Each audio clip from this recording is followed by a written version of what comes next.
Assalamualaikum warahmatullahi wabarakatuh, sahabat-sahabatku yang budiman.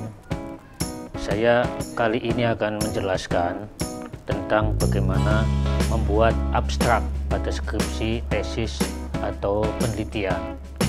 Setelah kita menyelesaikan bab terakhir dari sebuah skripsi atau tesis atau penelitian, maka kita selanjutnya adalah membuat abstrak.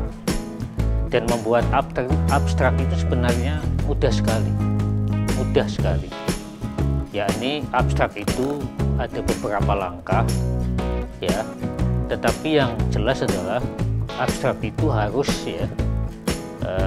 mengandung satu, itu rumusan dan tujuan penelitian. Kemudian yang kedua adalah metodologi penelitian, ya. Dan yang ketiga adalah argumen dan kesimpulan.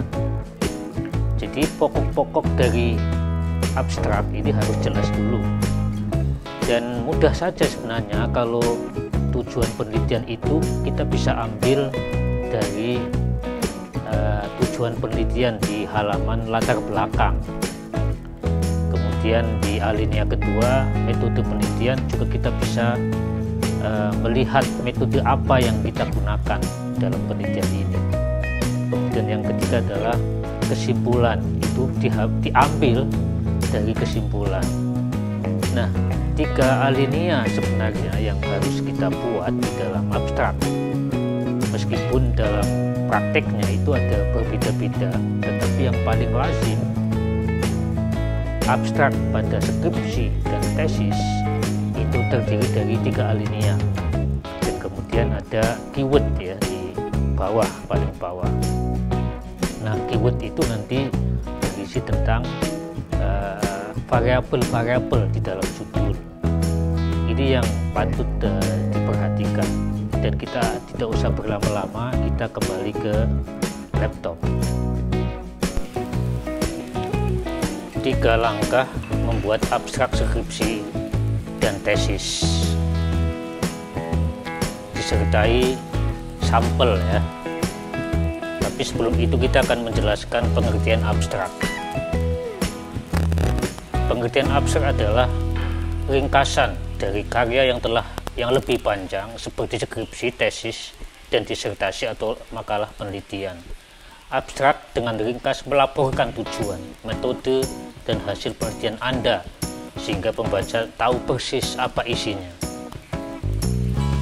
Nah, sebelum kita mengerjakan, kita harus ingat bahwa dalam menulis abstrak, hindari kata akan, karena abstrak ditulis ketika skripsi, tesis, dan penelitian telah selesai. Gunakan kata telah, ini harus diingat, ya. Kemudian ada 4, ya, isi. Pertama adalah tentang masalah dan tujuan penelitian Anda, metode Anda, hasil atau argumen utama, dan kesimpulan Anda. Selanjutnya harus hal-hal yang harus diingat, ya, yakni tentang mengapa isu itu dipilih, bagaimana isu itu diproses, kemudian apa hasilnya, serta apa implikasi hasil-hasil itu. Nah, ini juga harus dijelaskan, ya. Dengan demikian abstrak itu dapat menjelaskan secara singkat kepada pembacanya. Sebelum itu saya akan tampilkan, ya, bagaimana 3 langkah abstrak itu dibuat, ya.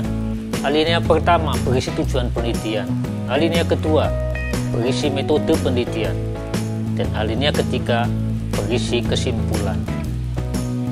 Ini 3 alinea inilah yang harus dipegang, ya. Jadi tidak usah membuat deskripsi-deskripsi yang tidak terarah. Pegang 3 langkah ini. Nah, ini contoh-contoh dari abstrak, ya. Ingat itu alinea pertama, ya, lihat itu tentang tujuan penelitian, alinea kedua tentang metode, ya. Ini lebih contoh lainnya. Nah, di contoh ini kita melihat lebih jelas ini, ya.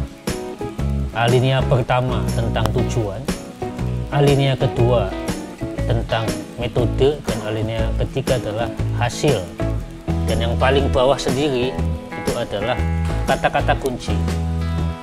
Nah, ini contoh abstrak yang berbeda, tapi biasanya abstrak yang semacam ini ditulis pada jurnal-jurnal ya, bukan pada skripsi atau tesis.